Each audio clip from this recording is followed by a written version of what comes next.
Welcome to the Firebelly Social Show. We're focused on talking to food and beverage brands that are on a mission to make the world better. Hey, everyone. Duncan here with another episode of the Firebelly Social Show, where we chat with founders and leaders of mission-driven food and beverage brands. And I'm so excited to welcome you. And I'm here with Arnell, our co-host, my co-host. Arnell, what's happening? What's up, Duncan? And thanks everyone for tuning in to this latest episode of the Firebelly Social Show. We have a great show lined up for you today, talking with CocoVinny, founder of CocoLove. This episode is brought to you by Firebelly Marketing. At Firebelly, we help mission-driven food and beverage brands bring people closer through social media marketing. So if you're ready to use social media to create more community and excite around your food and beverage brand, go to firebellymarketing.com to learn more. Awesome. Thanks, Arnell. I'm so excited to welcome our guest today. He is got great energy. He's been on Shark Tank and The Profit. And what's really amazing is how many times in life do you meet someone that's actively working on planting 1 million coconut trees? So with no further ado, welcome CocoVinny Zaldivar. My man, welcome to the show. Hey, Duncan. Arnell, thanks so much for having me. It's a pleasure. We are very excited to have you. Arnell, why don't you kick us off today? Yeah. So tell us a little bit about your journey and how did you get started with CocoLove? Well, CocoLove was an evolution of years and years of obstacles and hurdles and pivots and everything. Honestly, I started in the coconut business with a small problem. I didn't like the taste of coconut water in the package, the Tetra Paks and the plastic. Just using a fresh coconut, and I invented a device for fresh coconuts. It was called Coco Taps, and we made that a nice, successful business in Las Vegas and Miami. And I just, when COVID hit, the supply chain went crazy, and I was spending 3x the amount per coconut. There was no business. All the cruise ships, all the resorts closed. Everything was done, and so we basically went back to zero, ground floor. And that gave me time to really figure it out for real and stress test this whole business. So we decided to go into a can. And so I had already flown all over the world looking at different coconut sources, and we found it. We found the right supply and the right people. And then we planted out over 34,000 coconut trees already. I purchased land with partners in Puerto Rico and Costa Rica, and now we've got 1,000 acres in the works in Hawaii. So we're localizing the supply chain for the United States, and that secures our long-term pricing and supply quality for everything that we're doing long-term. So it's a process. I've been in the game over 9 years now, and on TV and on all this other stuff, but it's been an adventure. And now CocoLove is here, and CocoLove is exactly what I told the sharks when they gave me excuses and said they didn't believe. I just said, hey, CocoLove guys, you know what? We're going to do this anyways. And it manifested into the CocoLove. And so now it's unbelievable. I mean, we're doing millions of dollars in sales already, and we just started. So I'm just grateful and excited because every can sold helps our shelter New Life Beginnings for women and children. We also have the nonprofit Roots for Change and planting the 1 million trees. We're going to hit that 1 million tree goal hopefully in 10 years. And we'll have a beautiful supply chain in the United States, and that's never been done. So that's our goal. It's our mission. It's our it's our hydration. We're a hydration organization. One coconut at a time, one smile at a time. I tell everyone, this is not rocket science. This is sunshine and coconuts, guys. We got to make everybody smile. We got to, bring that cocoa love to the table. And I think people can feel it. It's real. When they drink it, they taste it, they feel it. So that's what it's about. Yeah, let me ask you this. I mean, when we think about ourselves individually, we like, okay, I got this going for me, or I got that going for me. I feel like with your energy is so positive, you went literally into a tank of sharks, right? And what was that like? How did you absorb all that and come out like, with this amazing mindset that we're still going to do it, and you're doing it, hey, Yeah. eat your hat, sharks, because he's doing it. Yeah. It was a learning experience. I didn't know what to expect going into that tank. And they changed up a bunch of things about my pitch. And it was just a trial by fire, really. They did really throw me in to the tank, like, boom. And then, so yeah, the experience was very, it's very informative for me on my internal. It was a big ego, kick. It kicked me right in the coconuts, really. It was just like, oh, it was such a different rejection that I've ever felt in my life. In fact, they hammer you for an hour on stage. You constant questions for an hour, and they don't even barely let you answer. I literally just was like trying to field the questions and answer. And then, Mark says, I can't get answers, I'm out. And like things just like happen so fast. So that hour of questions felt like 2 minutes. And then when I got in the back, I was like, oh my God, I didn't get a deal. Like, I failed. Right. And so when that reality hit me backstage, I was very hurt and crying and like upset about it. But then when I came out of that, I was like, oh, we still have everything that we have. We're good, and I didn't, I at the moment, you can't see all the strengths and all the good things. You're just feeling that rejection. But I feel amazing now. And, the things that we've accomplished, the things that we've learned from nothing is really things that people can't take away from you. Sharks or doubters or pessimists or whoever, naysayers, they can't take away what you really have inside of you, what you've earned. You know what I mean? So that's been a learning process, I love it. We're able to keep yourself intact and stay true to yourself. Bravo. Yeah, and it made stronger. And the constant saying that we have is every setback is a setup for a comeback. And that's what it is. It's your willingness to get back up and your willingness to keep going no matter what happens, no matter what the storm is. You can always bring your own sunshine, And not only have you guys been successful, but you guys have been giving back in a really big way, which is huge. One of the things that a lot of the founders, when they come on this show, they always mention, they normally develop their product out of their own need. And you mentioned that, you try coconut water and you didn't think it tasted good. So what makes CocoLove different? What makes it so good? Well, a lot of the other companies out there that make coconut water are buying coconut water, but it's more of a byproduct of another product. So if they're making coconut oil, they'll sell the juice to another company. Or if they're making like some sort of, coconut product with the meat, the juice is just like leftovers. The difference between us is we're not an afterthought. We're not a byproduct.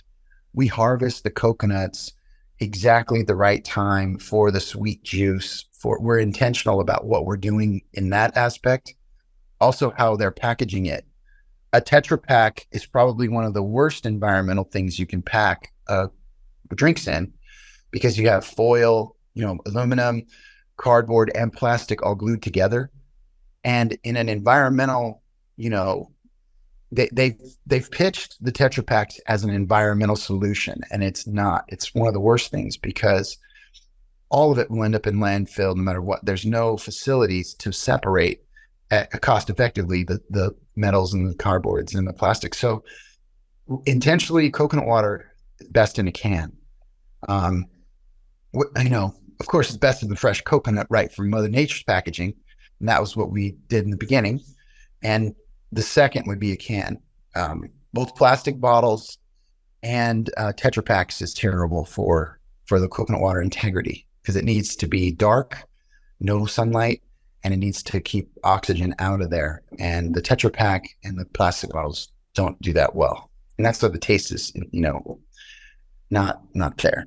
And let me tell you what's resonating with me, as a lover of coconut water, is the fact that not all coconut water is equal. So, even when you drink it like from a coconut, right, and it's typically like a younger coconut, right, the flesh has not developed. It is not. It's been taken down from the tree with the intention of drinking, which is wildly amazing that you recognize that and others don't. And so when you taste it, you're not getting in there for the flesh. You're not getting in there for that thick piece of coconut that you're going to make a dessert with, or you're going to do something. Right. You're getting in there expressly for the purpose of the optimal time with the water. Exactly. Mm-hmm. That is, first of all, I'm amazed at that. And then I'm also amazed that I can be slow sometimes that I actually got that. So that's fantastic. Yeah, and that's, people can taste the difference. I mean, we don't sell on price. I tell people we're not in a price war, a red ocean strategy with the other people. I see our organization not as a competitive organization. I see us as a collaborative organization. So we don't compete on price. We really compete on taste, on service, and on impact. So those are our three. We sell on taste because I tell our whole customer base, taste is money. If you got the taste, it's priceless because you want the best tasting, best product. And so we sell on taste, we sell on service, and make sure you don't run out. And we sell on impact, which is the trees and the helping the women and children get out of these streets.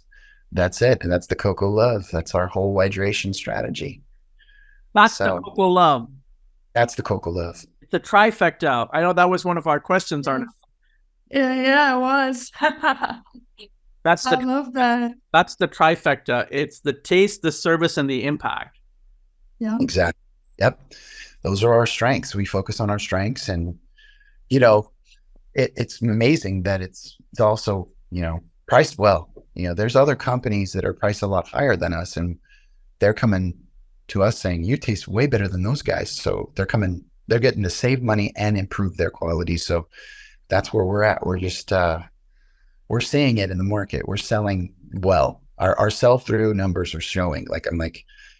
It's amazing to see what's going on with, we're selling sometimes 3 to 10 cans per one of their other people on the shelves. So we're not trying to compete. We just are competing. You know what I mean? We're intentionally just ourselves and showing up.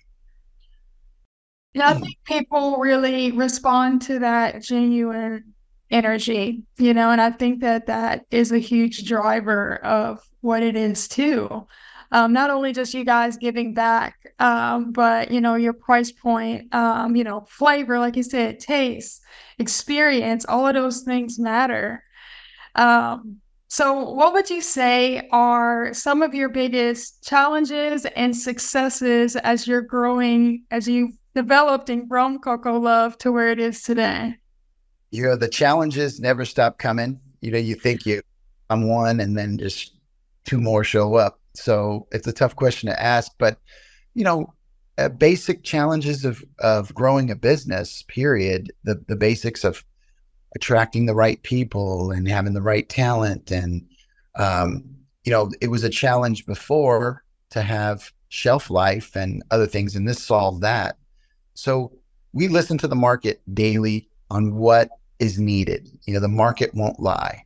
And so if you listen to your customers, you listen to what they want, then you can overcome all those challenges and objections. So right now, my challenge, as we're scaling and as we're growing, we're having some, cash flow is a big challenge sometimes when you have to order 12 containers or, 15 container loads of something, and you got to put all these deposits and you got to wait, and then you have receivables. There's a challenge, with any growing business. You can overgrow yourself into the grave. And so we have to put the gas on the brakes accordingly. We didn't get the sharks involved, but we have some great partners. We raised a couple $1 million already. But now we're scaling hard. So we're probably we're gonna raise $10 million in a round, and that's really exciting. We're bringing out CocoLove Gold, which is our tequila. We've got the best. I mean, we're talking about 100-year relationships down in Tequila, Mexico, the smoothest, best tequila on the planet, organically distilled and created. We bring that to Vegas with the coconut water, and then we're going to can that in Vegas, CocoLove Gold. It's just 2 ingredients. None, all the seltzers out there and all the different ready to drinks have all these chemicals, all the sugars, all this artificial stuff. This is pure, the best coconut and the best, quality añejo agave. And that's coming out 2024. Super excited about that. I mean, that's going to go everywhere. The CocoLove Gold is what it's called. It's so exciting. So yeah, I mean, those are the kinds of things that you overcome. You listen to the market. Everybody's asking us for, more SKUs and more things because it tastes so good. So. Well, that's amazing. That immediately made me think of Jason Bronstad, and he's the leader over there at Malk. And what differentiates that product is the fact that it's just that it's oat milk. Mm-hmm. There's no additives. I mean, I think it's oat milk and water are the key ingredients. There's no stabilizers, there's no fillers, there's no gums, there's nothing, right? And so the beauty of it is, what I love about what you're saying is that is just such a courageous stance, and say, hey, my product is what it is. There's nothing else. There's no, and then not that marketing isn't important, but you don't have to rely on cleverness or creativity to make a connection. You're making a connection based on what it is. Right. Yep. We say it right on the can, 100%. Never from concentrate, just one ingredient, and that's it. It's just like, keep it simple and just execute, and that's really what it takes. I mean, there's so many giant organizations that are always trying to shave the pennies, and they're adding different things to like engineer this special profitable thing. But if you just do it right, clean, keep it simple, I think there's plenty of opportunity in the market. You don't have to try and squeeze every penny out of everything, That's so interesting. The last podcast we did, it was actually this week, with Will Nitza. He's the founder of IQ Bar. And he said the same thing. It's about doing it really well. Like, do it well. You got to hit all the categories, right? It's a beverage. Yes, it's a beverage. Is it going to quench my thirst? Yes. But then ultimately, what's the differentiator? And you mentioned CocoLove Gold, which is, it's not competing with CocoLove. It's a different category. So it's like vertical integration there, which is so ingenious. I know you mentioned a couple other things. Give us a taste of what else is coming up in the near future, you guys. And so we're partnering with some of the largest cruise ships organizations. We just sold like a half a truckload to one of my favorite cruise ship companies. And it's so exciting to see, like, we have an 11-ounce can. This is a 16-ounce, 16.9. We have an 11-ounce, and we also have a 64-ounce half gallon. It's just things evolving. We're listening to the customer's needs, and as they tell us, as they request things, then we put it in the SKU. We put it in the roadmap. So right now, I'm really excited about CocoLove and CocoLove Gold, and personally, I'm having a baby in the next 5 weeks. Little Coco is en route. She's amazing, I'm sure. I'm just so excited to be a dad. And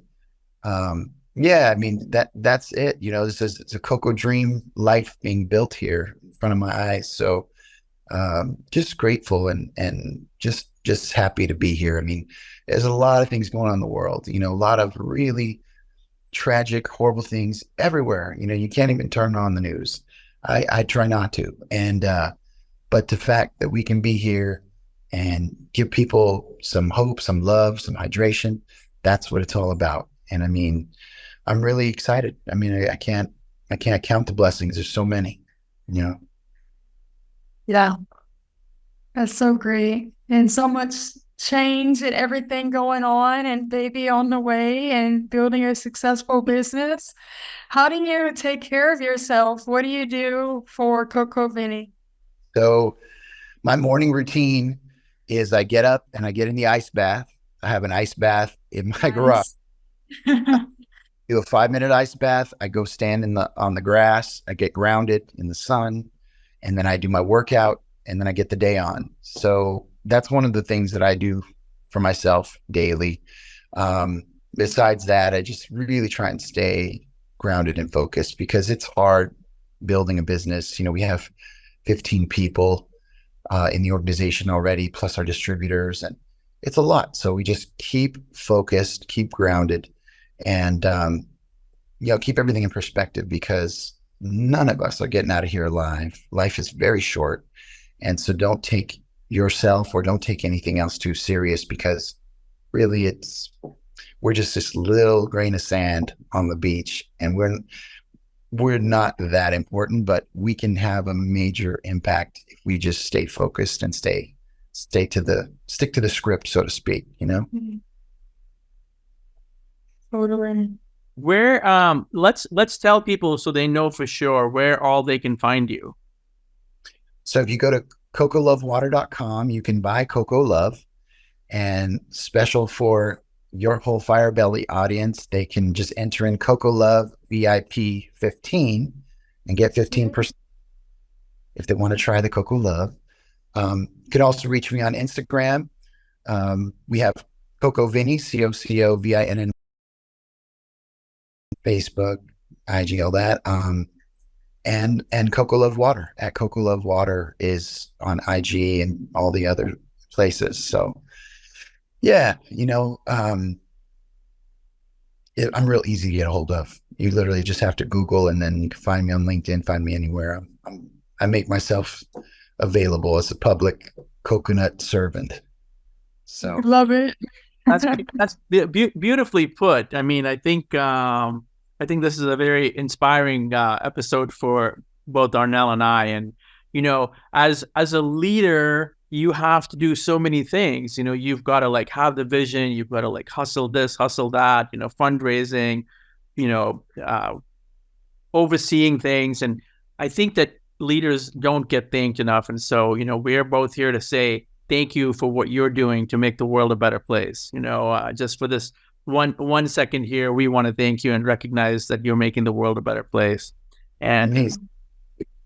Awesome. Keep doing it. Keep doing it, my man. It's everybody needs some CocoLove. I agree. And I'm so inspired by all my team and everybody and the customers. I mean, I can't do anything without them, and we're going to do it. The next 40 years, we're going to build something just beyond imagination. I know we are. And Coca-Cola and Pepsi, these are giant conglomerates. They were built over the last 130 years.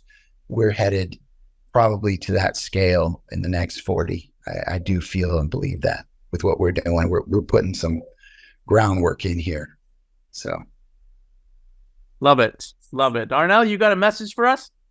I do. Now, this episode is brought to you today by Firebelly Marketing. At Firebelly, we help mission-based food and beverage brands bring people closer through social media marketing. So if you're ready to use social media to create more community and excitement around your food and beverage brand, go to firebellymarketing.com to learn more. This has been an amazing time. Thank you so much, CocoVinny, my man. Thank you for being here. Thank you for making the world a better place. And don't forget, everyone, you can find them online. Check it out, and be prepared for a life-changing taste sensory experience. So, and this has been another. There he goes. Awesome. Yes. Yes. Cheers. This has been another episode of the Firebelly Social Show, where we feature founders and leaders of mission-driven food and beverage brands. And this has just been a great episode. Thank you, everyone, for listening, and we'll see you on the next one. Thanks for listening to the Firebelly Social Show. We'll see you again next time, and be sure to click subscribe to get future episodes.